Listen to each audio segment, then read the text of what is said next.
বিসমিল্লাহির রহমানির রহিম। আমাদের আজকে আমি আপনাদের সাথে কাবা শরীফ পরিষ্কার নিয়ে কিছু কথা বলবো, কিছু দৃশ্য দেখাবো।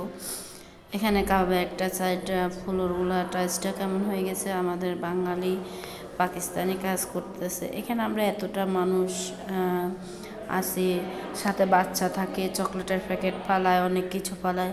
বাঙালি পাকিস্তানি আমাদের কলকাতা আমাদের বাংলাদেশের বিভিন্ন জেলার মহিলাগুলো আছে, ওরা পলি নিয়ে হাঁটে এবং পরিষ্কার পরিচ্ছন্নতা করে দেয়। এইগুলা নিজেরা উঠাই নিয়ে যায় এবং সুন্দর করে আপারা কথাবার্তা বলে এটার জন্য। আর দেখেন, অনেকে আমরা আসি কোরআন শরীফ পড়ি, কোরআন শরীফ রেখে যায়, কোরআন শরীফগুলো সুন্দর করে উঠে রেখে দিয়েছে। যারা ইফতার করছে এই জায়গাটা আবারই পরিষ্কার সেনাবাহিনী এবং পুলিশ এসে সবাইকে উঠে দিয়েছে। এখন এগুলো সুন্দর করে পরিষ্কার করতেছে মহিলা পুরুষেরা গায়ে দিয়ে পরিষ্কার করতেছে, মহিলারা কোরআন শরীফগুলো উঠে সুন্দর করে একটা জায়গাতে রাখতেছে। সবাই কি মনে করে তা আমি জানি না। যারা 1 লাখ টাকার বেতনে চাকরি করে, আমি মনে করি তাদেরও কোনো সৌভাগ্য নেই, কিন্তু এরা যেখানে চাকরি করে ওদের অনেক সৌভাগ্য।